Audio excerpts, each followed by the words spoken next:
कल एक खबर आ रही थी कि एक व्यक्ति किसी को चर्च लेके गया और उसको बोला गया कि तू इसको चर्च क्यों लेके गया, तेरे पे केस करेंगे क्योंकि तू किसी को क्रिश्चियन बना रहा है। तो मेरा एक क्वेश्चन है कि जब एक व्यक्ति मुस्लिम बन जाता है या हिंदू बन जाता है या क्रिश्चियन कोई भी दूसरे धर्म में जाता है तो वो क्या क्या होता है? क्या आप ऐसा कभी आपने सुना है कि एक व्यक्ति मुस्लिम बन जाए और मुस्लिम गुरु कहें कि भाई साहब तू लंगर भी खा सकता है, प्रसाद भी खा सकता है, तू सब जगह जा सकता है? वो कहते हैं अगर मुस्लिम बनना है तो तुम्हारा एक ही खुदा है। मेरी बात समझ रहे कि नहीं? तो क्या उन पे हम केस कर देंगे?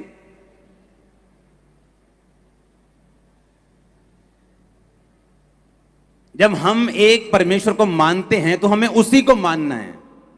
हमारा एक ही परमेश्वर है, एक ही पिता है, दैट्स इट। और अगर कोई किसी को बता रहा है तो क्या उस पे केस कर दोगे तुम? पंजाब में 90% पास्टर्स के पास अपनी जगह के लिए पैसे नहीं है और वो लोग कह रहे हैं कि धर्म परिवर्तन जो है वो पैसे देके किया जा रहा है। अगर पैसे होते पास्टर्स के पास तो पहले वो जगह ना खरीदते जो हर 2 साल बाद उन्हें जगह चेंज करनी पड़ रही। हां, अगर किसी को मसीहियत क्रिश्चियनिटी अच्छी लग रही है तो आप भी अपनी अच्छाइयां बताएं, किसी की बुराइयां मत ढूंढें क्योंकि आपको मिलेंगी नहीं।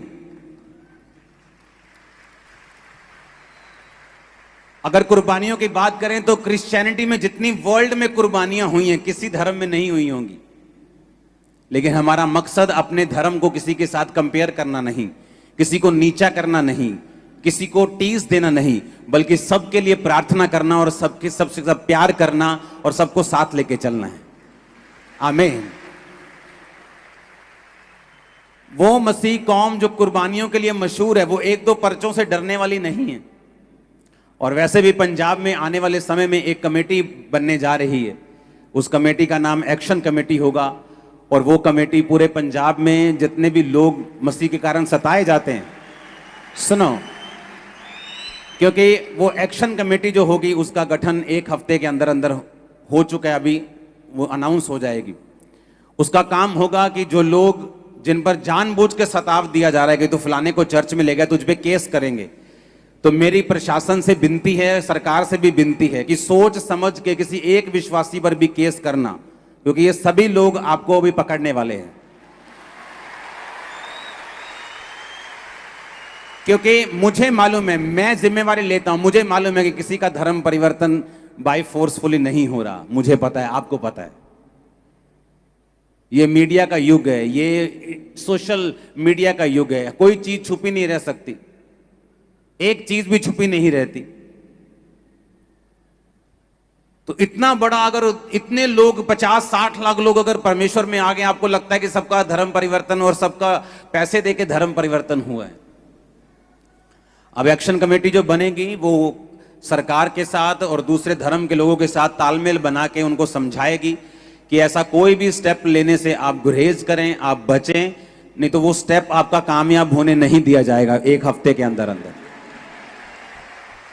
आप लोगों ने प्रार्थना करनी है इस चीज के लिए, क्योंकि मुझे ये मालूम है मैं कैसे आया हूं। मैं उन लोगों पे गुस्सा नहीं करता हूं जो गालियां निकालते हैं आज क्रिश्चियनिटी को। पता है क्यों?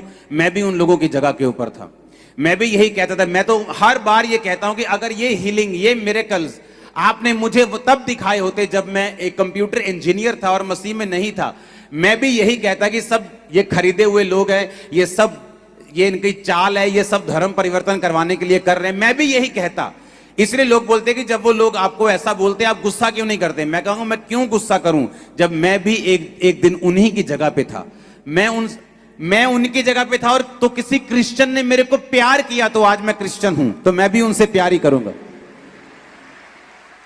हम किसी के खिलाफ कोई एक्शन नहीं लेंगे, किसी के खिलाफ कोई बदतमीजी नहीं, हमने प्यार किया है, करते रहेंगे, पर अपने हक के लिए हमको खड़ा होना भी आता है और हक लेना भी आता है। तो वो एक्शन कमेटी जो होगी वो सब विश्वासियों को, सब पास्टर्स को, क्योंकि जो बड़ी बड़ी चर्चिस हैं वो सेफ हैं, लेकिन जो छोटी चर्चिस हैं जो 100 मेंबर 200 मेंबर, वो भी अब आराम से बेचिंत हो जाना। वो एक्शन कमेटी आपके लिए काम करेगी, डोंट वरी। तो ये आप भूल जाओ, आने वाले टाइम में प्रशासन सरकार भी ये भूल जाए कि आप किसी भी विश्वासी के कोई भी कंप्लेंट कर देगा कल को कि मेरे को ये बंदा चर्च में लेके गया और उसने कहा अपना ये उतार दे, ये ऐसा कर ले, तो आप उस पर केस कर दोगे। ऐसा पॉसिबल नहीं होगा आने वाले समय में, ये पॉसिबल नहीं होगा।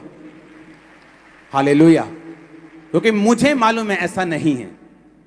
ऐसे कल को मैं उठ के खड़ा होकर बोल दूंगा किसी धर्म के कि फलाने बंदे ने कहा है तू ये सब छोड़ के ये तो हमारा कुछ डाल ले, तो क्या आप उस पर केस कर दोगे? क्या आप नहीं कर सकते।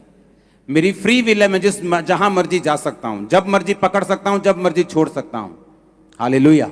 ये मेरा कानून भी मेरे को अधिकार देता है, मेरी ह्यूमैनिटी भी मेरे को अधिकार देती है, मैं जहां जाना चाहूं वहां जा सकता हूं। तो इन्हीं चीजों को बनाने के लिए एक कमेटी बनाई जा रही है, एक एक्शन कमेटी होगी जहां पे बहुत सारे कम से कम 3 से 4 हजार पास्टर्स उसमें होंगे और बहुत सारे पॉलिटिशियंस उसमें होंगे, बहुत सारे जज उसमें होंगे, बहुत सारे फॉरेनर्स उसमें होंगे, बहुत सारे इंडियंस उसमें होंगे, बहुत सारे लोग उसमें होंगे। वो लोकल कमेटी नहीं होगी, वो इंटरनेशनल लेवल की कमेटी होगी जहां पे इंटरनेशनल लेवल के लोगों को उस कमेटी में जोड़ा जाएगा साथ में। और जो जजिस हैं, जो बड़े बड़े कोर्ट के जजिस रहे हैं, वो सारे जो क्रिश्चियन हैं, जो परमेश्वर में बिलीव करते हैं, वो इस कमेटी में होंगे। तो आने वाले समय में एक ऐसी कमेटी बनाई जा रही है। तो आप इस बात को आपने सोच के रखना है, प्रशासन ने और सरकार ने, कि ऐसा कोई भी कदम आप नहीं उठाएं कि कल को ये कमेटी आपके खिलाफ हो, क्योंकि हम ऐसा कुछ नहीं चाहते। जो काम अभी सरकार कर रही है वो काम से सबका भला हो रहा है और मेरे ख्याल से विरोधियों को भी शायद ये अच्छा नहीं लग रहा। तो मैं ये चाहता हूं कि हम इस तरह से संयम बना के रखें और कमेटी बनने का इंतजार करें और उसके बाद एक्शन का इंतजार करें।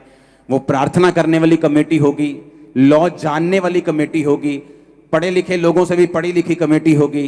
डोंट वरी, परमेश्वर हमारे साथ है।